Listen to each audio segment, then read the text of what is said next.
Hello everyone, क्या हाल चाल है, कैसे हो आप सभी। आई होप आप सभी बहुत बहुत बहुत ज्यादा अच्छे हो। भाई आज से पहले हमने बहुत सारे लेक्चर्स पढ़े है ना, और उन सारे लेक्चर में हमने कहीं ना कहीं पढ़ा कि ब्रिटिशर्स ने ये किया, फिर इंडिया ने जवाब ऐसे दिया।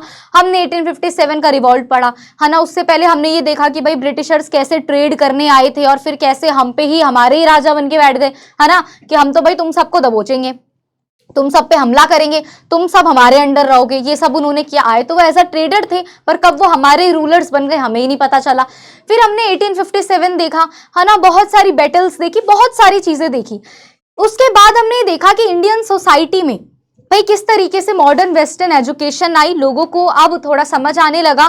थोड़े से जो आइडियाज थे, ideas of equality, fraternity, nationalism है ना, ये सारी चीजें अब लोगों को इंस्पायर कर रही थी। और उसके बाद जो रही कसर, थोड़ी बहुत कसर थी, वो आपके सोशल रिफॉर्मर यानी कि राजा राम मोहन रॉय, विवेकानंद, दयानंद सरस्वती और भी बहुत सारे रिफॉर्मर्स ने क्या किया बेटा, पूरा कर दिया। जिससे क्या हुआ कि अब लोगों को मतलब अब लोगों के अंदर एक पावर आ गई बेटा, कि लोगों को ये लगने लग गया कि हाँ अब हमें फ्रीडम चाहिए। और इस फ्रीडम के लिए जो एक स्ट्रगल शुरू हुआ बेटा, आज के इस चैप्टर में हमें बेसिकली वो स्ट्रगल पढ़ना है। तो भाई मैं नेहा आप सभी का वेलकम करती हूँ हमारी आज की क्लास में। हम शुरू करते हैं आज का बहुत मजेदार चैप्टर, स्ट्रगल फॉर फ्रीडम, कि हमने अपने ही फ्रीडम के लिए, अपने ही देश में अपनी आजादी के लिए किस तरीके से स्ट्रगल किया।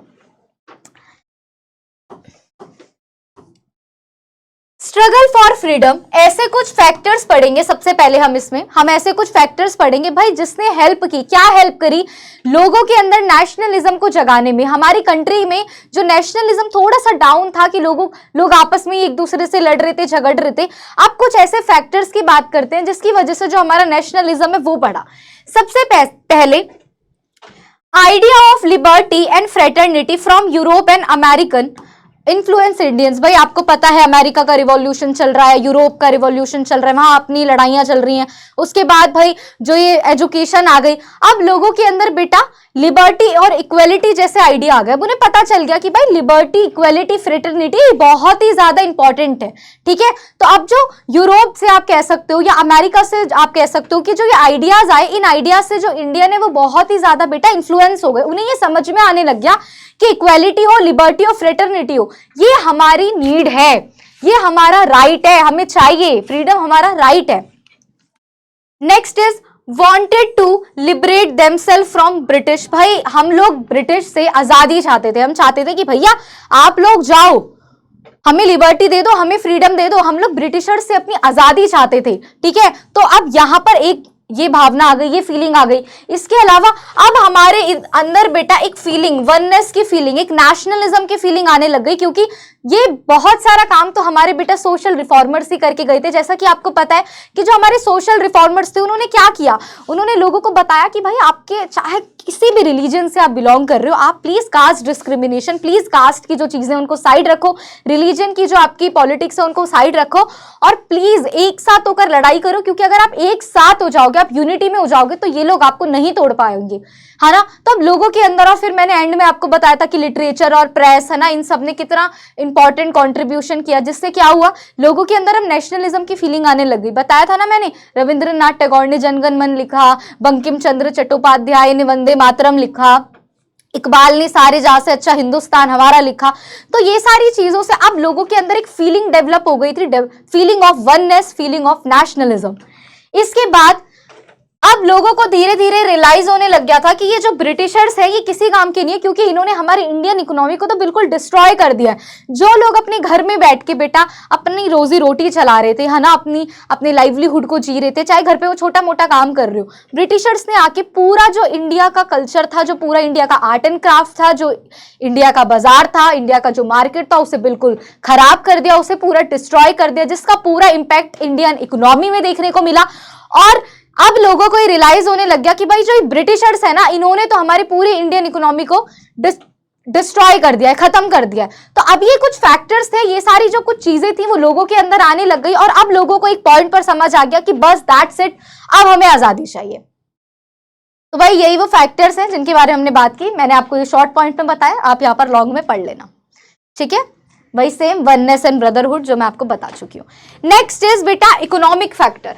भाई अब इकोनॉमिक फैक्टर की बात करते हैं। सबसे पहले ब्रिटिशर्स की जो पॉलिसी थी वो इंडिया की वेल्थ को ही ड्रेन कर रही थी, इंडिया की वेल्थ को धीरे धीरे खत्म और बिल्कुल एक टाइम पे हमारी जो कंट्री, जो कहा जाता है कि भैया ये एक सोने की चिड़िया है, आज एक टाइम आ गया कि भाई हमारी जो इंडिया की वेल्थ है वो ड्रेन हो गई। इन्होंने ऐसी पॉलिसी बनाई बेटा कि जो सारा पैसा था हमारा खुद का भी, वो कहाँ जा रहा था? ब्रिटिशर्स के पास जा रहा था।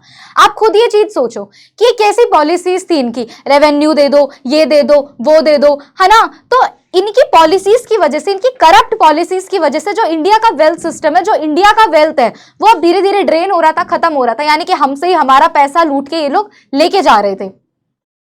Economic exploitation major reason for growth nationalism.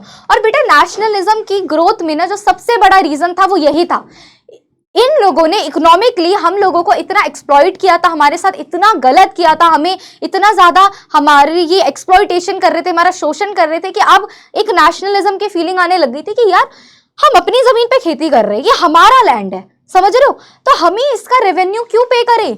अरे ये है कौन जिन्हें हम रेवेन्यू पे करें? तो लोगों के अंदर अब ये भावना आने लग गई, ये फीलिंग आने लग गई कि नहीं भाई ये हमारी कंट्री है, ये हमारा देश है, ये बहुत हो गया कि हमसे हमारा ही सब कुछ छीन के लेके जा रहे, लूटते जा रहे। तो अब लोग थोड़ा रैशनल होके सोचने लग गए थे, अब उनके अंदर दिमाग आ गया था। और इसमें बेटा बहुत इंपॉर्टेंट रोल आपके वेस्टर्न एजुकेशन का भी था। Indian peasant and artisan were subjected to poverty and misery. भाई सिंपल सी बात है, सबसे ज्यादा जो इस टाइम पर आप ये कह सकते हो कि सबसे ज्यादा जो प्रॉब्लम इस टाइम पर फेस की थी वो किसने की थी? वो किसने की थी? सबसे ज्यादा जो प्रॉब्लम थी आपकी वो फेस की थी बेटा आपके पीसेंट ने, आर्टिसंस ने, ठीक है। इन्होंने सबसे ज्यादा ये प्रॉब्लम फेस की थी। क्यों फेस की थी? कि भाई इन्हीं लोगों को सबसे ज्यादा रेवेन्यू देना पड़ रहा है, समझ रहे हो मेरी बात, इन लोगों से ही टैक्स ले रहे हैं ये लोग। और आर्टिस्ट जो लोग हैं उन्हें तो इन्होंने बर्बाद कर दिया था। क्यों? क्योंकि इनके वहां तो मशीनरी आ गई थी, मशीन्स आ गई, इंडस्ट्रियल रिवोल्यूशन हो गया। तो जो आर्टिस्ट या मेहनत करके कुछ थोड़ा बहुत बना भी रहे थे, इन लोगों ने मशीन का वो काम लाके इंडियन मार्केट को पूरा बर्बाद कर दिया, पूरा खत्म। तो इस टाइम पर जो सबसे ज्यादा गरीबी हालात थे वो थे बेटा हमारे किसानों के और हमारे आर्टिस्ट के, क्योंकि अब इनके पास कुछ बचा ही नहीं था, बहुत ही ज्यादा गरीबी हालत में जा चुके थे, ठीक है। तो इसके बाद आता है बेटा सोशियो एंड रिलीजियस फैक्टर्स। अब कलर चेंज करना पड़ेगा भैया, है ना। Next is socio and religious factors. भाई देखो कुछ सोशियो और रिलीजियस फैक्टर्स भी थे। कैसे? भाई चाहे ये लोग थोड़ा बहुत हमारे डेवलपमेंट के लिए काम कर रही हूं, लेकिन अब इंडियन सोसाइटी, इन्होंने अगर 10 हमारे लिए अच्छे काम कर दिए तो क्या हम वो 90 काम भूल जाएं जो इन्होंने हमारे साथ गलत करे? समझ रहे हो? अगर इन्होंने हमारे साथ 10% कुछ अच्छा कर दिया तो हम वो 90% भूल जाए। आप समझ रहे हो मेरी बात? तो अब कुछ ऐसे सोशियो रिलीजियस फैक्टर भी थे। सबसे पहले भाई ब्रिटिशर्स ने क्या किया बेटा? ब्रिटिशर्स ने हमारी सोसाइटी में रिफॉर्म करना शुरू किया कि भाई हम आपकी सोसाइटी को बदल रहे हैं, हम थोड़ा सा चेंज कर रहे हैं। अब हर एक चेंज को सोसाइटी पसंद नहीं करती, समझो मेरी बात, ठीक है। अब ये जो हमारी सोसाइटी में घुस रहे थे, तो ये जो रिफॉर्म कर रहे थे वो हर किसी को पसंद नहीं आ रहे थे, ठीक है। अब इन्होंने, हाँ, अब इनके खुद के रिफॉर्म्स ने इन्हीं की लंका लगवाई। कैसे? आप ये देखो, इन्होंने बेटा रेलवे का क्या कर दिया? रेलवे वगैरह का आप ये कह सकते हो डेवलपमेंट कर दिया। इंडिया में रेलवे आ गई, कम्युनिकेशन के लिए टेलीग्राफ वगैरह आ गया, पोस्टल सिस्टम इन्होंने शुरू कर दिया, ठीक है। अब इससे क्या हुआ? पीपल बिकेम क्लोजर, है ना, पीपल केम क्लोजर, सॉरी। अब जो लोग हैं वो बेटा एक साथ आने लग गए, अब उनके बीच कम्युनिकेशन करना, बातचीत करना बहुत ईजी हो गया। समझ रहे हो मेरी बात? ट्रेन में जा रहे हैं, चुप होके तो जाएंगे नहीं, भैया आप कहां से हो, मैं यहाँ से हूँ, आप यहाँ से हो, पता हमारे उधर ये हो रहा है, भैया हमारे उधर भी हो रहा है। अब लोगों के बीच जो बातचीत थी बेटा वो सीधी होने लग गई, लोगों को समझ आने लग गया कि ये एक स्टेट की प्रॉब्लम नहीं है, ऐसा नहीं है ये सिर्फ हमारे स्टेट के साथ हो रहा है, ये पूरे इंडिया के साथ हो रहा है। तो ये चीज हुई। इसके अलावा बेटा जो ग्रोथ हो रही थी, किसकी ग्रोथ बेटा? प्रेस की, लिटरेचर की, जो जर्नल्स आ रहे थे, जो मैगजीन्स छप रही थी। इससे क्या हो गया कि अब जो लोग हैं वो पढ़ पा रहे हैं, ठीक है। भाई इन्होंने ही तो एक मिडिल क्लास के नाम पर हमारे लिए एजुकेटेड क्लास बनवाई, इन्होंने ही तो इंडियंस को क्या दी? एजुकेशन दी थी ना। तो अब एक्चुअल में यही हुआ कि ये प्रेस से, लिटरेचर से, मैगजीन से, जर्नल से, ठीक है, न्यूज़पेपर से अब लोगों के बीच बेटा जो ये लिबर्टी, इक्वेलिटी और फ्रेटर्निटी वाले आइडियाज थे ये फैलने लग गए।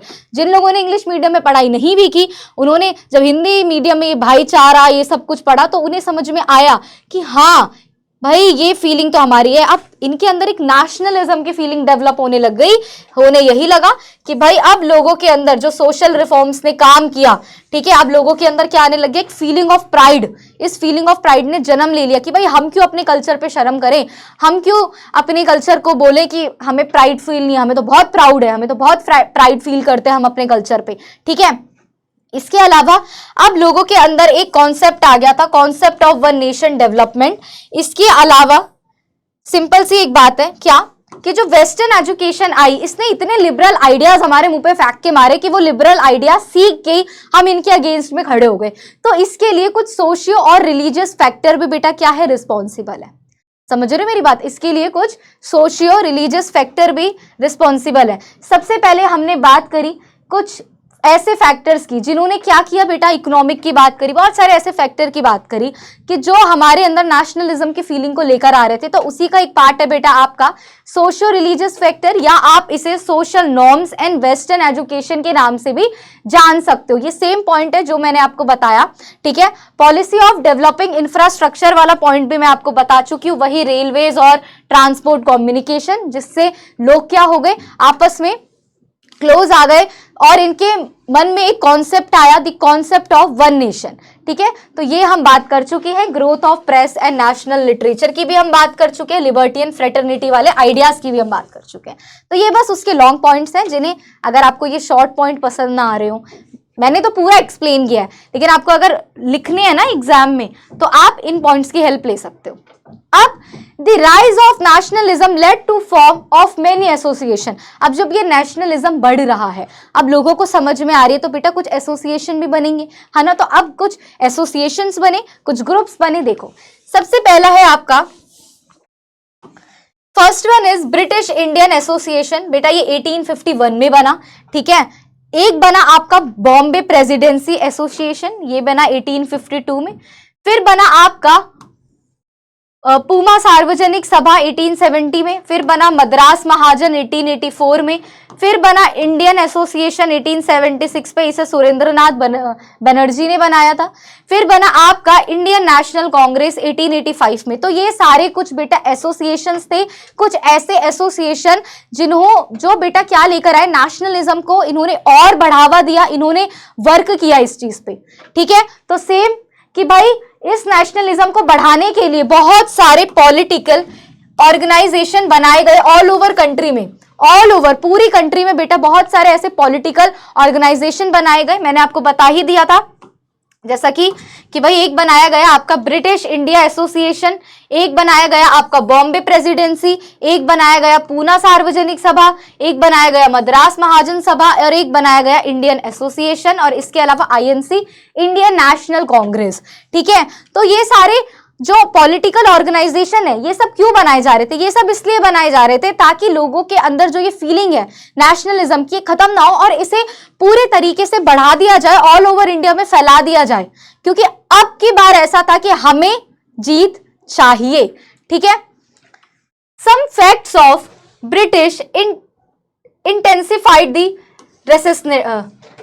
रेसेंटमेंट। अब क्या होता है, देखो ब्रिटिशर्स कम थोड़ी है, ब्रिटिशर्स ने बेटा कुछ ऐसे एक्ट चलाए, कुछ ऐसे एक्ट पास कर दिए भाई जो इंडियंस को बिल्कुल अच्छे नहीं लगे, और साफ दिख रहा था कि ये एक्ट जितने भी ये एक्ट शुरू किए गए इसका एक ही मतलब है, बहुत ही ज्यादा कॉमन मतलब है कि इंडियन को एक्सप्लॉइट करना, इंडियन के साथ गलत करना। देखो पहला जो एक्ट है वो है बेटा आपका आर्म्स एक्ट। क्या था ये, लॉर्ड लिटन लेकर आए, महान लॉर्ड लिटन इसे लेकर आए 1870 में। 1878 में महान लॉर्ड लिटन इसे लेकर आए आर्म्स एक्ट को। पता है ये एक्ट क्या था, ये एक्ट था कि जो इंडियंस है उनके पास ये राइट ही नहीं है कि वो अपने पास कोई हथियार रख सके। समझ रहे हो मेरी बात, लॉर्ड लिटन ने एक एक्ट पास किया जिसका नाम रखा उन्होंने आर्म्स एक्ट, और उन्होंने बोला कि भाई इंडियंस के पास ये राइट ही नहीं है कि आप क्या कर सकते हो, क्या कर सकते हो कि आप कोई भी हथियार अपने पास रख सकते हो। इन्होंने prevented Indians from keeping arms, Indians को हथियार रखने से रोका। ये कोई एक्ट है, अगर कल को आप वॉर कर रहे हो, आप तो हमें चार मार के चले जाओगे गोली, हमारे पास तो आर्म्स ही नहीं है, हमारे पास तो वेपन ही नहीं है, हमारे पास तो हथियार ही नहीं है, तो हम क्या करेंगे। समझ रहे हो, तो ये चीज आई। इसके बाद बेटा इन्होंने निकाला वर्नाकुलर प्रेस एक्ट, ये 1878 में निकाला। इस एक्ट में क्या बोला कि भैया आप को कोई राइट नहीं है कि आप ब्रिटिश गवर्नमेंट के खिलाफ कुछ भी छापो। सेंसर कर दिया गया। जब इन्होंने देखा कि भाई इंडिया की मैगजीन से, न्यूज़पेपर से इतनी सारी चीजें बन रही है, तो अब इनको ये लगने लग गया कि यार अब इसे तो रोकना पड़ेगा। तो ये वर्नाकुलर प्रेस एक्ट लिया 1878 में। इन्होंने बोल दिया कि भाई आप इंडिया, ब्रिटिश गवर्नमेंट के पास पावर है कि आप कुछ भी छाप रहे हो तो वो उसे सेंसर कर सकती है। अगर उन्हें लगता है कि आपने ब्रिटिश गवर्नमेंट के खिलाफ एक वर्ड भी बोला है तो वो खबर वो छापेगी ही नहीं। आपके पास ये राइट ही नहीं है कि आप ब्रिटिश गवर्नमेंट के खिलाफ कुछ भी पोस्ट करो, आप कुछ भी लिखो। तो इन्होंने ये वर्नाकुलर प्रेस एक्ट निकाल दिया। इसके बाद इन्होंने बेटा एक बिल निकाला, इल्बर्ट बिल। ये बिल क्या था? क्या बिल था ये भाई?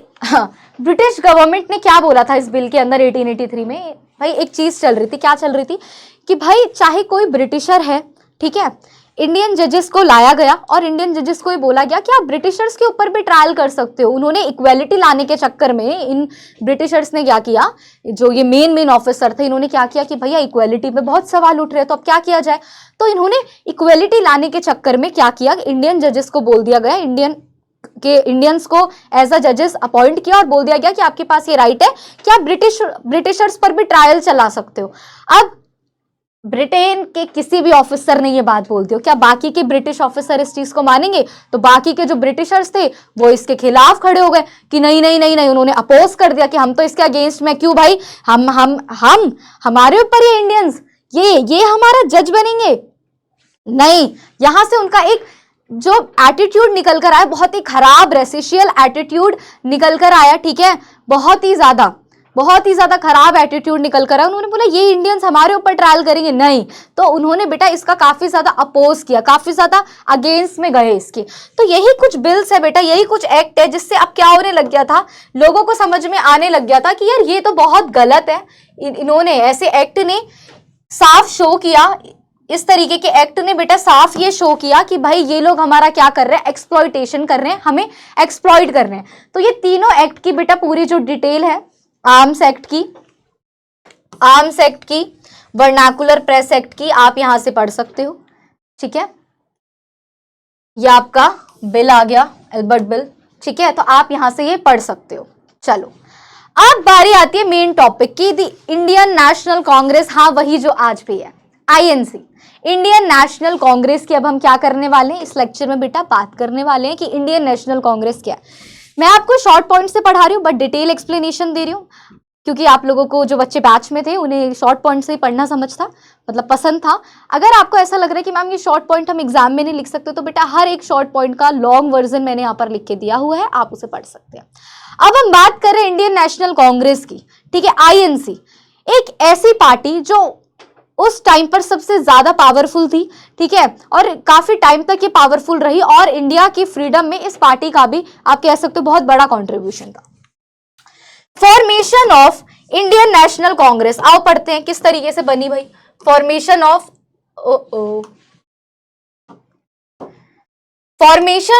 नेशनल कांग्रेस।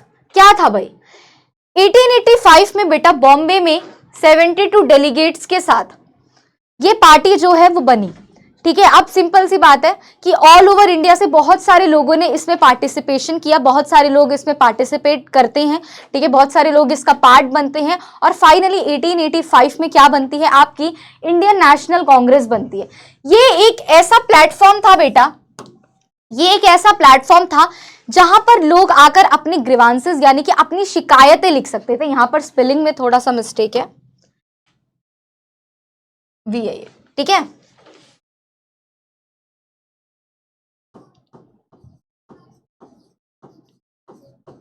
चलो, अब ये इंडियन नेशनल कांग्रेस लोगों के लिए एक ऐसा प्लेटफॉर्म बन के आया कि लोग अपनी शिकायतें, अपनी प्रॉब्लम यहां आकर बता सकते थे। एओ ह्यूम बेटा, एलन ऑक्टेवियन ह्यूम ने, ठीक है, जो कि एक ब्रिटिश ऑफिसर ही थे, बट एओ ह्यूम ने बेटा क्या किया, इस पार्टी को बनाने में बहुत ही ज्यादा इंपॉर्टेंट रोल प्ले किया। एओ ह्यूम ने, कहा भी जाता है कि इंडियन नेशनल कांग्रेस तो एओ ह्यूम की देन है, उसने बनाई हुई है, ठीक है। तो एओ ह्यूम ने बेटा इस पार्टी को बनाने में काफी इंपॉर्टेंट रोल प्ले किया और वही इंडियंस को एक साथ लेकर आए इस पार्टी के थ्रू। आगे बात करें, इस पार्टी का मेन ऑब्जेक्टिव एक ही था बेटा, यूनिटी को प्रमोट करना, पॉलिटिकल अवेयरनेस को बढ़ाना, ठीक है, अपने लिए फ्रीडम की बात करना। इसके बहुत सारे इंपॉर्टेंट रूलर थे बेटा, सॉरी लीडर्स थे बेटा, दादा भाई नौरोजी, फिरोज शाह मेहता, आरसी दत्त, सुरेंद्रनाथ बनर्जी, है ना, ये क्या थे, ये इस पार्टी के बहुत ही इंपॉर्टेंट लीडर्स थे।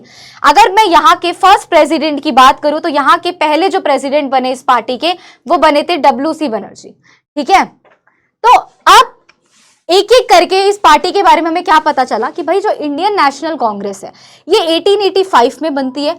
बहुत सारे ऑल ओवर इंडिया से बहुत सारे लोग इस पार्टी के साथ जुड़ते हैं, ठीक है। एओ ह्यूम इस पार्टी को बनाने में बहुत इंपॉर्टेंट रोल प्ले करते हैं। इंडियन नेशनल कांग्रेस ये जो पार्टी थी, इसने लोगों को बेटा एक ऐसा प्लेटफॉर्म दिया जहां लोग आके अपनी प्रॉब्लम बता रहे थे, अपनी ग्रीवांसेस बता रहे थे, वो किस चीज से सफर कर रहे हैं, क्या चीज फेस कर रहे हैं, ये बता रहे थे। इस पार्टी का एक ही ऑब्जेक्टिव था, यूनिटी को प्रमोट करना, पॉलिटिकल अवेयरनेस को फैलाना, ठीक है, इंडिया के स्ट्रगल के लिए डिमांड करना। अगर मैं इस पार्टी के इंपॉर्टेंट लीडर की बात करूं तो मैंने जैसा कि आपको बताया कि दादा भाई नौरोजी, ठीक है, फिरोज शाह मेहता, आरसी दत्त, सुरेंद्रनाथ बनर्जी, ये सब थे। अगर इस पार्टी के फर्स्ट प्रेसिडेंट की बात करूं तो वो थे आपके WC बनर्जी, ठीक है। तो ये इनके लॉन्ग पॉइंट्स हैं, आप पढ़ सकते हो। अब the origin of Indian national Congress, भाई इंडियन नेशनल कांग्रेस का ओरिजिन कहां से इसकी शुरुआत हुई, आओ अब हमें थोड़ा सा लॉन्ग पॉइंट पे पढ़ना है, थोड़ा सा डिटेल में पढ़ना है। भाई 28 दिसंबर 1885 में, ठीक है, ये पार्टी बनती है। 28 दिसंबर 1885 में पार्टी बनती है और 28 दिसंबर से लेकर 15 अगस्त 1947 तक इस पार्टी ने इंडिया के इंडिपेंडेंस के लिए बहुत काम किया, ठीक है। और ये एक लार्जेस्ट और most prominent Indian public organization बनके हमारे सामने आया, ठीक है, जिसने इंडियन के फ्रीडम मूवमेंट में या इंडियन के इंडिपेंडेंस मूवमेंट में क्या किया, काफी ज्यादा रोल प्ले किया, काफी ज्यादा कंट्रीब्यूशन किया। और आजादी के बाद भी जो ये पार्टी है बेटा, काफी टाइम तक, आज शायद थोड़ी सी वैल्यू गिर गई, पर उस टाइम पर बेटा ये जो पार्टी है वो बहुत ही ज्यादा स्ट्रॉन्ग एंड पावरफुल थी, बहुत ही ज्यादा पावरफुल थी, ठीक है। INC के एम क्या थे भाई, ये जो इंडियन नेशनल कांग्रेस बना दी गई, इसके एम क्या थे, क्या एम लेकर उतरी थी ये, क्या एम लेके उतरी थी ये, क्या एम थे इस INC के, क्यों बना दी गई ये पार्टी। सबसे पहला, क्रिएट पब्लिक ओपिनियन, भाई लोग क्या चाहते हैं। इस पार्टी ने सबसे पहले इस चीज पर फोकस किया कि लोगों के दिमाग में क्या चल रहा है, लोग क्या सोच रहे हैं ब्रिटिशर्स के बारे में, लोगों के ओपिनियन पर इन्होंने क्या दिया, जोर दिया, एक ऐसा प्लेटफॉर्म दिया जहां लोग आके अपने ओपिनियन शेयर कर सके। Present demands of people before British government, देखो क्या बोला है in front of British government भी लिख सकते हो आप यहाँ। देखो क्या बोला है कि भाई इन लोगों ने जो डिमांड है, जैसे लोग आ रहे हैं, लोग अपना ओपिनियन दे रहे हैं, लोग अपनी प्रॉब्लम बता रहे हैं, लोग अपनी ग्रीवांसेस बता रहे हैं, तो इन लोगों का काम क्या था कि जो भी लोगों ने जितनी भी अपनी डिमांड बताई है, लोगों ने जितनी भी अपनी परेशानियां बताई है, ये क्या करते थे बेटा, ये उन परेशानियों को, ये उन सारी चीजों को बेटा ब्रिटिश गवर्नमेंट के पास क्या करते थे, प्रेजेंट करते थे, उन्हें बताते थे कि भाई ये प्रॉब्लम हो रही है लोगों को। इन्होंने बेटा इस पार्टी के अंदर जो भी कास्ट और रिलीजन को लेकर बैरियर थे, उन बैरियर को क्या किया, खत्म किया कि भैया कास्ट और रिलीजन का कोई बैरियर नहीं है, यहाँ सब अलाउ है, सब आओ, सब बोलो। नेशनलिज्म की स्पिरिट लोगों के अंदर फैलाना, ठीक है, नेशनलिज्म की जो फीलिंग है वो लोगों के अंदर फैलाना, ये भी इस पार्टी का एक मेन एम था। तो ये बहुत सारे एम्स के साथ उतरी थी, यही ऑब्जेक्टिव एम सेम चीज है, आप ऑब्जेक्टिव लिखो या एम लिखो, सेम बात आ जाएगी, ठीक है। तो ये रे मेन पॉइंट। अब INC के दो पार्ट होते हैं, 1885 में INC बन गई, ठीक है, लेकिन बेटा आप ये देखोगे कि आगे चल के ये दो पार्ट में डिवाइड हो जाती है। एक पार्ट कहलाता है आपका मॉडरेट और एक कहलाता है आपका रेडिकल। अगर मैं मॉडरेट की बात करूं तो बेटा मॉडरेट INC का फर्स्ट फेज और रेडिकल INC का सेकंड फेज। अब मॉडरेट जो थे ना, मैं आपको अगर बहुत ही सिंपल भाषा में बताऊं तो ये ब्रिटिश गवर्नमेंट पे थोड़ा बिलीव करते थे, ये कहते थे कि हाँ उनके अंडर हमारा डेवलपमेंट हो सकता है। इसमें दादा भाई नौरोजी, गोपाल कृष्ण गोखले, सुरेंद्रनाथ बनर्जी जैसे लीडर्स थे, ठीक है। और इनका मानना क्या था बेटा कि ना हाँ इनके अंडर भी हमारा डेवलपमेंट हो जाएगा, ऐसी तो कोई बड़ी बात नहीं है, हो जाएगा इनके अंडर हमारा डेवलपमेंट, ये इनको ऐसा लगता था, ठीक है। ये ब्रिटिशर्स को धीरे धीरे कि भाई ये डिमांड आ रही है लोगों की, आप ये समझ लो, ये डिमांड आ रही है आप ये समझ लो, इनका ऐसा था। वहीं जो रेडिकल थे वो इनसे थोड़ा अलग थे, वो थोड़े, आप ये कह सकते हो उनके जो थॉट्स थे रेडिकल थे, उन्हें गुस्सा, वो उन्हें लगता था कि ब्रिटिश गवर्नमेंट से प्यार से काम नहीं निकाला जा सकता, इनको तो उठाओ और भगाओ यहां से। है कौन ये जो हम अपने देश में इनसे डिमांड करेंगे कि भैया प्लीज ये काम कर दो, क्यों हम इनके आगे प्लीज करें, क्यों हम इनसे रिक्वेस्ट करें। तो इसके जो लीडर्स थे वो थे बाल लाल पाल, आपने सुना होगा लाल बाल पाल, ठीक है, लाला लाजपत राय, बाल गंगाधर तिलक, है ना, आपने सुना ही होगा, ठीक है। तो ये इसके बहुत ही ज्यादा आप कह सकते हो रेडिकल लीडर्स थे जिन्होंने बोला कि रिक्वेस्ट करने से कुछ नहीं होगा। आओ जरा अब मॉडरेट के बारे में डिटेल से पढ़ते हैं। जो ये मॉडरेट थे बेटा, ये एजुकेटेड थे ये लोग, ठीक है, एजुकेटेड थे, और ये ब्रिटिशर्स के जस्टिस पर बिलीव करते थे। आप समझ रहे हो, रुको, एजुकेटेड थे, ठीक है, ट्रस्ट करते थे ब्रिटिशर्स पर कि हाँ ये लोग काम करेंगे, ब्रिटिशर्स काम करेंगे। साल में ये मॉडरेट बेटा एक बार मिलते थे, एक बार मिलते थे, ठीक है भाई, मिल गए एक बार मिले, सारे डिस्कशन कर लिए, जो भी बात है देख ली। सबसे बड़ी गलती कह लो, या जो इनका सबसे बड़ा तरीका था, ये क्या करते थे, अगर इन्हें ब्रिटिश गवर्नमेंट की कोई भी बात बुरी लगी है ना, तो ये न्यूज़पेपर में आर्टिकल के थ्रू अपनी फीलिंग को एक्सप्रेस करते थे कि हमें आपकी बात गलत लगी है। इस तरीके के थे ये मॉडरेट, ठीक है।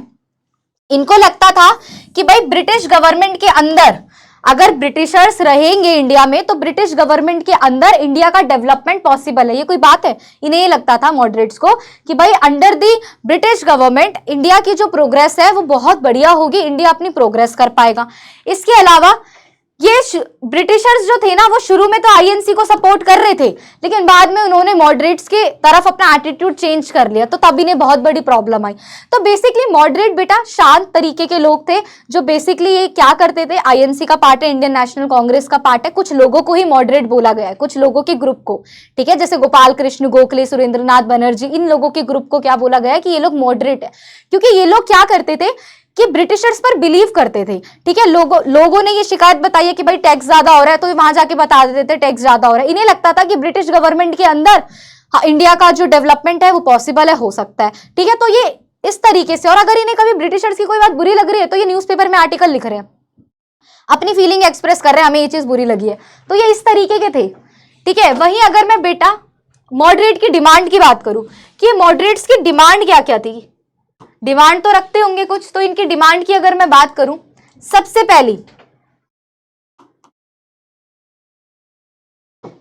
अगर मैं इनकी डिमांड की बात करूं, greater voice Indians in government. क्या बोलते थे कि भाई जो भी तुम्हारा ही पूरा गवर्नमेंट का सिस्टम है, इसमें इंडियंस को भी जगह दो, इंडिया की भी आवाज आनी चाहिए इसमें। आपने पूरा ब्रिटिश गवर्नमेंट सिस्टम बैठा रखा, इसको थोड़ा सा हटाओ और इंडियंस को भी जगह दो, हम भी आएंगे।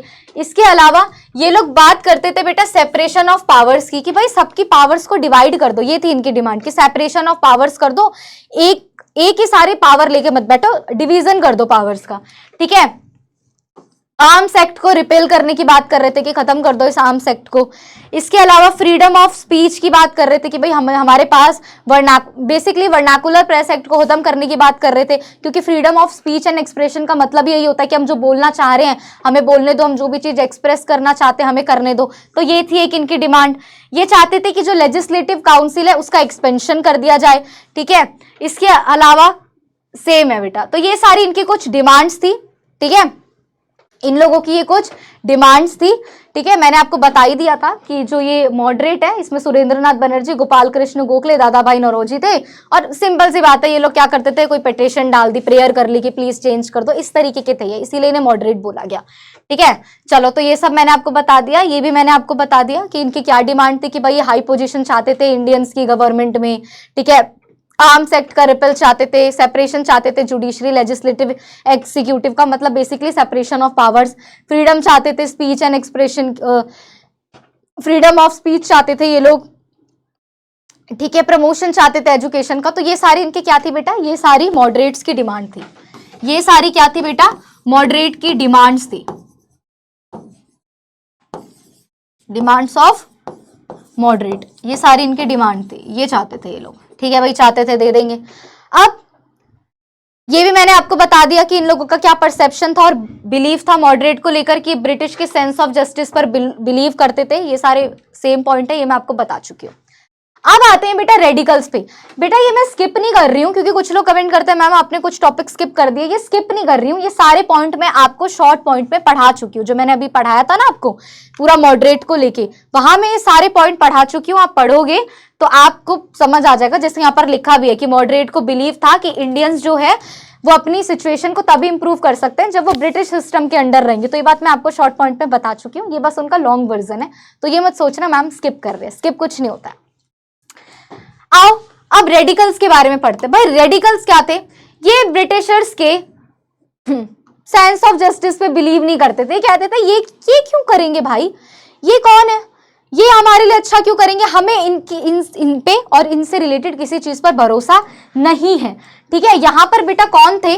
यहाँ पर थे बेटा बाल गंगाधर तिलक। ठीक है, बाल लाल पाल बोला ना मैंने, तो जो बाल है वो है बाल गंगाधर तिलक। तो ये बाल गंगाधर तिलक जो थे बेटा, इनका सिंपल सा एक फंडा था कि स्वराज यानी कि फ्रीडम हमारा बर्थ राइट है and I shall have it, और मैं उसे पाके रहूं। आप होते कौन हो मुझसे मेरा स्वराज छीनने वाले? तो ये इनकी थिंकिंग थी। इसके अलावा अगर मैं बात करूं कि इनके मेथड क्या थे प्रोटेस्ट करने के, तो भैया ये लोग तो स्ट्राइक कर देते थे, हड़ताल कर देते थे, मारपीट भी कर लेते थे कभी कभी। ठीक है, बॉयकट करते थे कि भाई बॉयकट करो इन फॉरेनर्स को, मत मानो इनकी बात, मत जाओ स्कूल कॉलेजेस, प्रोटेस्ट करो इनके खिलाफ। तो इनके तरीके ये थे। अब आप खुद देखो, मॉडरेट वहां पिटिशन डाल रहे, प्रेयर कर रहे हैं, बता रहे हैं कि ऐसा कर लो ऐसा कर लो, और वहीं रेडिकल है कह रहे हम क्यों प्रे करें, स्वराज हमारा बर्थ राइट है, हमारा जन्म सिद्ध अधिकार है, हम तो लेके रहेंगे उसे। ठीक है, नहीं मान रहे, प्रोटेस्ट कर रहे हैं, नहीं मान रहे, हड़ताल पे बैठ रहे हैं, नहीं मान रहे, स्ट्राइक कर रहे हैं। ठीक है, तो ये इस तरीके के थे। अगर इनके इंपॉर्टेंट लीडर्स की बात करूं तो मैंने बता दिया, लाल बाल और पाल इनके इंपॉर्टेंट लीडर्स थे। ठीक है, ये तो थोड़े इन्हें रेडिकल्स भी बोला गया बेटा। और याद रखना, अगर एग्जाम में कंफ्यूज हो जाओ, कभी कभी मॉडरेट और एक्सट्रीमिट्स लिखा होता है। ठीक है, तो ये दोनों सेम है, रेडिकल और एक्सट्रीमिट दोनों सेम है। ठीक है, तो ये इस तरीके के थे, इनके अंदर काफी करेज था बेटा। और लाल बाल पाल से क्या मतलब है आपका? लाला लाजपत राय, विपिन चंद्र पाल और बाल गंगाधर तिलक। ठीक है, तो ये तीन इसके मेन लीडर्स थे। और मैंने जैसा कि आपको बताया कि भैया बाल गंगाधर तिलक ने बोला कि Swaraj is my birth right and I shawl have it, और मैं इसे पाके ही रहूंगा, ये मेरा अधिकार है। ठीक है, तो ये सारी बातें हैं। अब आगे देखते हैं। बाल गंगाधर तिलक ने बेटा 2 न्यूज़पेपर स्टार्ट करे। पहला उन्होंने मराठी में लिखा केसरी और दूसरा उन्होंने लिखा मराठा। ठीक है, Tilak use them the generate public opinion against the British. ये उन्होंने इसलिए लिखना शुरू किया ताकि उन्हें पता चल सके कि भाई पब्लिक ओपिनियन क्या है ब्रिटिशर्स को लेकर, और वो भी अपने ओपिनियन लिख सके। ठीक है, ब्रिटिशर्स के खिलाफ बता सके। उन्होंने बेटा हिंदू फेस्टिवल को सेलिब्रेट करने के लिए ऐसे बोला कि भाई आप हिंदू फेस्टिवल्स आ रहे हैं कि बड़े फेस्टिवल हैं, इन्हें एकदम, जैसे गणेश चतुर्थी आया तो उन्होंने बोला इसे मास्क स्केल पे ऑर्गेनाइज करवाओ, बहुत लोग आओ, ताकि नेशनलिज्म की फीलिंग आए, ताकि वननेस की फीलिंग आए। ठीक है, तो उन्होंने वननेस की फीलिंग के लिए बोला कि जितने भी हिंदू फेस्टिवल है, जैसे कि गणेश चतुर्थी है, तो आप क्या करो कि बहुत सारे लोग मिलकर बनाओ, ये फेस्टिवल एक मास मूवमेंट जितना बड़ा होना चाहिए कि बहुत सारे लोग इसमें इंक्लूडेड है, ताकि ये पता चले कि इसमें वननेस की फीलिंग है। इसके अलावा ये लाला लाजपत राय पंजाब में और विपिन चंद्रपाल बेटा बंगाल के, ये दोनों भी इंपॉर्टेंट और प्रोमिनेंट लीडर थे जिन्होंने इनका बाल गंगाधर तिलक का एंड तक साथ दिया। अब यहाँ पर मॉडरेट और रेडिकल पे क्वेश्चन आपका आता है 50-80% आता ही है ये क्वेश्चन। इसके बाद हम आगे बढ़ते हैं।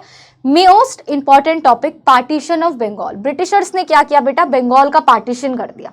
इतने तेज हैं ये लोग, इन्होंने बंगाल का पार्टीशन कर दिया। आओ जरा पढ़ते हैं। ये मैं शॉर्ट पॉइंट में नहीं लाई क्योंकि भाई ये इंपॉर्टेंट है। Bengal was a huge province. आपको पता है बंगाल एक बड़ा सा प्रोविंस था, एक बहुत बड़ा एरिया था, क्योंकि उस समय इसमें इंडिया के और भी पार्ट इंक्लूडेड थे, जैसे कि बिहार के कुछ पार्ट इसमें इंक्लूडेड थे, उड़ीसा के कुछ पार्ट इसमें इंक्लूडेड थे। हिंदू और मुसलमान की बहुत बड़ी पॉपुलेशन बंगाल में रहती थी। ठीक है, तो ये बहुत बड़ा प्रोविंस था। अब लॉर्ड कर्जन जो यहाँ के वाइसराय बने, जब ये यहाँ के वाइसराय बनाए तो इन्होंने ना यहाँ पर फील किया कि भाई बंगाल में तो बहुत ही ज्यादा एंटी ब्रिटिश सेंटिमेंट्स फैल रहे हैं, यानी कि ब्रिटिशर्स के खिलाफ यहाँ के लोग तो बहुत ज्यादा बढ़ रहे। तो इन्होंने सोचा कि अगर अब मुझे इंडियन नेशनलिज्म को सप्रेस करना है, दबाना है, तो मुझे क्या करना पड़ेगा? मुझे डिवाइड एंड रूल खेलना पड़ेगा, यानी कि बांटो और राज करो की नीति। ठीक है, तो इन्होंने बोला कि अब तो मुझे डिवाइड एंड रूल खोलना मतलब खेलना पड़ेगा, क्योंकि यार यहाँ पे तो बहुत ही ज्यादा एंटी ब्रिटिश सेंटिमेंट्स फैल रहे हैं, लोग के अंदर ज्यादा ही देशभक्ति आ रही है। तो उन्होंने डिवाइड एंड रूल को बेटा अपनाया, डिवाइड एंड रूल को अपनाया, और पता है क्या किया, बंगाल का पार्टीशन अनाउंस कर दिया। बोला कि हम बंगाल को ईस्ट बंगाल और वेस्ट बंगाल में क्या कर रहे हैं, डिवाइड कर रहे हैं। और कब कर रहे हैं, 1905 की बात है ये। अब इस तरीके से उन्होंने बोला, ये देखो आप यहाँ पे देख सकते हो, ये बोला उन्होंने कि ये हो जाएगा आपका ईस्टर्न बंगाल और ये हो जाएगा आपका वेस्टर्न बंगाल। तो इन्होंने ये चीज बोली यहाँ पर कि हम ये कर रहे हैं। और ये कौन थे, ये हैं आपके लॉर्ड कर्जन। अब रीजन क्या दिया, ये तो बता नहीं सकते कि भाई आप लोग नेशनलिज्म की फीलिंग बढ़ रही है, ये बढ़ रहा है, वो बढ़ रहा है, हम डर के मारे तुम्हें अलग कर रहे हैं, ये तो बता नहीं सकते। पर अभी ने कुछ तो रीजन देना पड़ेगा कि भैया क्यों ये हमारा बंगाल पार्टीशन कर रहे हैं, बंगाल का क्यों बंगाल को 2 पार्ट्स में डिवाइड कर रहे हैं। तो इनके रीजन सुनो आप, इनके क्या रीजन, कि भैया हमसे एडमिनिस्ट्रेशन नहीं संभल रहा, बंगाल बहुत बड़ा एरिया हो गया है, हमसे तो नहीं संभल रहा, हम संभाल ही नहीं पा रहे, यहाँ का एडमिनिस्ट्रेशन अच्छे से नहीं हो पा रहा। जबकि रियल इंटेंशन क्या था बेटा, कि हिंदू और मुस्लिम को एक दूसरे से अलग कर दो, ताकि जो ये नेशनलिस्ट मूवमेंट है ये अपने आप ही क्या हो जाए, कमजोर हो जाए। क्योंकि उस समय तो हिंदू और मुसलमान एक साथ मिलके कर रहे थे ना ये मूवमेंट। तो इन्होंने बोला कि हमसे एडमिनिस्ट्रेशन नहीं संभल रहा, लेकिन मेन रीजन लेकिन इनका रियल इंटेंशन क्या था, मुस्लिम और हिंदू को अलग करना। ठीक है, क्योंकि ईस्ट बंगाल में बेटा मुस्लिम ज्यादा थे और वहीं वेस्ट बंगाल में हिंदू ज्यादा थे। तो इन्होंने सोचा कि हम क्या करते हैं, इनको अलग कर देते तो ये लोग अलग हो जाएंगे। अब इस पार्टीशन के कुछ रिजल्ट भी तो निकलेंगे, तो क्या कॉन्सिक्वेंसेस निकले इसके। पार्टीशन ने बेटा लोगों को काफी ज्यादा गुस्सा दिला दिया, चाहे रेडिकल थे चाहे मॉडरेट थे, दोनों ने ही इसको अपोज किया। बहुत लोग इसके खिलाफ गए, लोगों में भी गुस्सा आ गया कि क्यों हमें हमारे घर छोड़ के, भाई कोई यहाँ रह रहा है उसे बोल रहा है उठ के ईस्ट बंगाल का पार्ट बनो, किसी को बोल रहा है वेस्ट बंगाल का पार्ट बनो। तो लोगों के अंदर भी गुस्सा आ गया, चाहे रेडिकल हो चाहे मॉडरेट हो, इन्हें भी गुस्सा है, इन्होंने भी इस चीज के अगेंस्ट में आवाज उठाई। बहुत सारे मास प्रोटेस्ट हुए इनके खिलाफ, बहुत सारी चीजें, पब्लिक मीटिंग्स वगैरह की गई। और क्या हुआ, 100 ऑफ पीपल गैदर्ड, बहुत सारे लोग एक जगह गलियों में इकट्ठे होते, बंगाल की गलियों में, ठीक है, बात करते। और क्या करते, जो सबसे इंपॉर्टेंट इन्होंने किया कि जिस दिन पार्टीशन का डे था, कि आज के दिन पार्टीशन किया जाएगा, तो वहां गलियों में बेटा 100 से भी ज्यादा की लोग जो है वो खड़े हुए, 100 से भी ज्यादा की भीड़ खड़ी हुई। और इन्होंने एक दूसरे के हाथों में राखी बांधी, चाहे कोई किसी भी रिलीजन से था, सबने एक दूसरे के हाथों पे राखी बांधी और अपनी एकता को, सॉलिडेरिटी को क्या किया, शो किया कि हम लोग एक हैं, आप हमें अलग नहीं कर सकते। उसी टाइम रविंद्रनाथ टैगोर ने बेटा इस प्रोटेस्ट को जब वो लीड कर रहे थे, तो उन्होंने बहुत सारे ऐसे सॉन्ग्स निकाले बंगाल के लोगों के लिए जो ब्रदरहुड को शो कर रहे थे, ताकि लोगों को क्या मिले, एक मोटिव मिले। नेक्स्ट है बेटा आपका स्वदेशी मूवमेंट। ये स्वदेशी मूवमेंट क्या था, सिंपल सी एक बात है, पूरी कंट्री में ये शुरू हुआ, ठीक है। और इसमें बोला गया कि लोगों को ये बोला गया कि प्लीज आप उसी सामान को यूज करो जो आपके देश में बनाओ, यानी कि जो इंडिया में बनाओ। इसमें साफ बोला गया कि प्लीज आप उन सामानों को यूज करो जो इंडिया में बना हो, स्वदेशी सामान को यूज करो, बॉयकॉट करो ब्रिटिशर्स से बनी, ब्रिटेन की बनी हुई जितनी भी चीजें हैं, ठीक है, ब्रिटेन मेड जितने भी गुड्स हैं उनको क्या करो, बॉयकॉट करो। और आप इंडिया का पार्ट हो तो स्वदेशी मतलब यही होता है बेटा अपने देश में बना हुआ। तो बोला कि आपके देश में जो चीजें बनी हुई हैं उसका इस्तेमाल करो, ठीक है, जैसे कि ब्रिटिशर्स के क्लॉथ, शुगर, इनको बॉयकॉट करो, ठीक है, और इन सारी चीजों को जलाओ। तो बहुत जगह बेटा ब्रिटिशर्स के गुड्स को, ब्रिटिशर्स के सामानों को जलाया भी गया। ये था आपका स्वदेशी मूवमेंट। अब इन मूवमेंट को सप्रेस करने के लिए ब्रिटिशर्स ने बहुत स्ट्रिक्टली चीजें करी, ठीक है, और इसी वजह से इन्हें बेटा ये जो पार्टीशन है क्या करना पड़ा, रोकना पड़ा, क्योंकि इन्हें लगा यार अब ये चीजें तो बढ़ती जा रही है, अब हम क्या करें। तो 1911 में बेटा इन्होंने ये पार्टीशन फिर से रिपील कर दिया और बंगाल को रीयूनाइटेड कर दिया। अब बंगाल फिर से एक हो गया, लेकिन ब्रिटिश ने अपनी कैपिटल शिफ्ट कर ली। अब इन्होंने बंगाल से 1911 में ही अब इन्होंने क्या किया, अपनी कैपिटल को शिफ्ट कर लिया, बंगाल से इन्होंने अपनी कैपिटल दिल्ली को बना लिया। तो ये इन्होंने काम किया। अब दिस सूरत स्प्लिट, अब देखते हैं दिस सूरत स्प्लिट में क्या हुआ। इधर देख सकते हो आप, लाला लाजपत राय, बाल गंगाधर तिलक, विपिन चंद्रपाल और बिंदु, ठीक है, यहाँ दादा भाई दिख रहे हैं, एस एन बनर्जी दिख रहे हैं, फिरोज शाह दिख रहे हैं, ठीक है, त्याब जी दिख रहे हैं। तो अब देखते हैं ये सूरत का सेशन क्या था कांग्रेस का, ये इस चैप्टर का लास्ट इंपॉर्टेंट टॉपिक है, इसको देख लेते हैं। सूरत का सेशन, भाई जो डिफरेंसेस थे मॉडरेट और रेडिकल्स के बीच, ये स्वदेशी मूवमेंट में ज्यादा नोटिसेबल हुए। ठीक है, ज्यादा लोगों को दिखा कि भाई इनके बीच कुछ तो है। ठीक है, बहुत डिफरेंसेस है। अब दो भाई जब आपस में बात नहीं कर रहे हैं, ठीक है, बड़ी पार्टी चल रही है, तो लोगों को तो समझ आएगा, रही तो दोनों भाई आपस में बात नहीं कर रहे, आएगा ना समझ। तो यही हुआ कि इन दोनों के बीच जो चीजें थी, जो डिफरेंसेस थे, अब वो लोग ज्यादा नोटिस कर रहे थे। सूरत के सेशन में, जब सूरत सेशन हुआ कांग्रेस का 1907 में, तो मॉडरेट ने डिमांड की सेल्फ रूल की। ठीक है, for self rule staying with in the British rule. क्या डिमांड की? हाँ, मॉडरेट की डिमांड देखो कि हमारी डिमांड ये है कि हमें सेल्फ रूल अलाउ कर दो, हम खुद रूल करेंगे, लेकिन ब्रिटिश एम्पायर के अंडर। ब्रिटिश एम्पायर रहेगा, लेकिन आप हमें सेल्फ रूल की आजादी दे दो कि हम रूल हम कर रहे हैं, लेकिन हम लोग आपके अंडर ही हैं, जो आप बोलोगे वही होगा। अब यहां दूसरे हैंड पे बेटा जो रेडिकल है, ये भड़क गए। इन्होंने बोला क्यों भाई, ये क्यों रहेंगे, ये क्यों रहेंगे, इन्हें ये किस बात के रहेंगे हमारे अंडर। तो उन्होंने बोला कि नहीं भाई, हम डिमांड कर रहे हैं स्वराज की, यानी कि completely boycott of the British, कि हम बेटा हमें आजादी चाहिए, हमें इनके अंडर नहीं रहना। अब यहां से कांग्रेस के बीच एक बहुत बड़ा स्प्लिट आया और ये दो ग्रुप में डिवाइड हो गया। यहीं से मॉडरेट और रेडिकल इन्हें बोला जाने लगा। ठीक है, फिर बनती है बेटा आपकी ऑल इंडिया मुस्लिम लीग 1906 में। फॉर्मेशन हुआ बेटा किसका, मुस्लिम लीग का। कहाँ बनी? ढाका में बनी, 1906 में बनी। किसकी लीडरशिप में बनी? नवाब सेम्युल्ला के लीडरशिप में बनी। और ये क्यों बनी थी भाई, कि जो मुस्लिम की डिमांड है उसको भी सुना जाए, मुस्लिम्स के वेलफेयर के लिए कुछ किया जाए। जो आगा खान थे वो मुस्लिम लीग के, ये आगा खान मुस्लिम लीग के बेटा इंपॉर्टेंट क्या थे, लीडर थे। एम्स क्या थे भाई, मुस्लिम लीग बनाई गई है तो क्यों बनाई गई है भाई, मुसलमान के राइट और इंटरेस्ट को प्रोटेक्ट करना। ठीक है, लॉयल्टी, मुस्लिम्स की लॉयल्टी दिखाना ब्रिटिशर्स के टूवर्ड, ये दिखाना। ठीक है, ये दिखाना कि भाई ब्रिटिश मुस्लिम्स को प्रोटेक्ट किया जा रहा है कि नहीं जा रहा, मुस्लिम के क्या इंटरेस्ट है, मुसलमान क्या चाहते हैं, इस बातों पर मुस्लिम लीग पर बात होती थी। ठीक है, ये भी दिखा रहे थे मुस्लिम लीग कि भाई ब्रिटिशर्स हम तो तुम्हारे साथ है, जो मुस्लिम की लॉयल्टी है वो तो आपके साथ ही है। ठीक है, तो इस तरीके से ये क्या बना, मुस्लिम लीग का फॉर्मेशन हुआ 1906 ढाका में।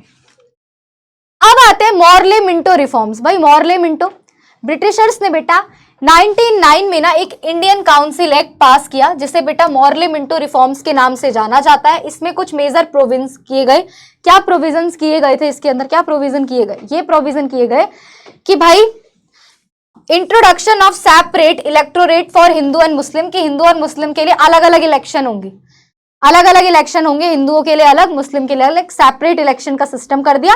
आप लोग अपनी अपनी कम्युनिटी से अपने मेंबर को चूज कर सकते हो। ये समझ आ रहा है ना क्यों किया, अलग करना था, सेपरेशन करना था। Elected members in the central and provincial legislative council, इसमें क्या करा कि भाई नंबर ऑफ मेंबर बढ़ा दिए, नंबर ऑफ इलेक्टेड मेंबर बढ़ा दिए, चाहे वो सेंट्रल के लिए हो चाहे वो प्रोविंस के लिए हो, किसी छोटे से एरिया के लिए हो, ये बढ़ा दिए। बाद में कुछ डेवलपमेंट हुए। कांग्रेस में ज्यादा जो डोमिनेंट था वो मॉडरेट का था। बाद में जो ये मॉडरेट और रेडिकल है बेटा, ये दिसंबर 1915 में रियूनाइटेड हो गए, आपस में आ गए। ठीक है, फिर ऐसी 1916 में कांग्रेस और मुस्लिम लीग ने बेटा साइन किया लखनऊ पैक्ट, और डिसाइड किया इस पैक्ट में कि भाई हम लोग अपनी representative government of the country, represented government के लिए हम लोग मिलके काम करेंगे, अपने देश के लिए हम लोग मिलके काम करेंगे। ठीक है, बाद में बहुत सारे मास मूवमेंट हुए जो हमें नेक्स्ट चैप्टर में पढ़नी है कि ठीक है, बहुत सारे ऐसे मास मूवमेंट बाद में चलाए गए बेटा। ठीक है, जब गांधी जी की एंट्री होगी, नेक्स्ट चैप्टर जो मैं आपको इंडियन फ्रीडम का पढ़ाने वाली हूँ, उसमें हम गांधी जी को अच्छे से पढ़ेंगे। तो जब लास्ट में ये बोला गया कि ये स्ट्रगल ब्रिटिशर्स के लिए शुरू हो गया, इसमें student, pheasant, tribal, women, factory worker और जितने भी सोसाइटी के सेक्शन है, हर तरह से लोग आए, सबने बेटा इन मास मूवमेंट में क्या किया, इंक्लूड हुए और ब्रिटिशर्स के खिलाफ लड़ाई करी। ठीक है, ये फर्स्ट वर्ल्ड वॉर जो हुआ, फर्स्ट वर्ल्ड वॉर से आप ये कह सकते हो कि इंडिया में खराब सी सिचुएशन आई और लोग जो है वो बहुत ज्यादा और गरीब हो गए। ठीक है, बहुत बहुत और ज्यादा गरीब हो गए। तो वो सिचुएशन हमें देखने को मिली। क्या हुआ कि जब फर्स्ट वर्ल्ड वॉर हुई, लोगों ने इंडिया में मास मूवमेंट करना शुरू कर दिया था कि हमें ब्रिटिशर से आजादी चाहिए, हमें आजादी चाहिए, आजादी चाहिए। वही एक तरीके से फर्स्ट वर्ल्ड वॉर हो गया बाहर।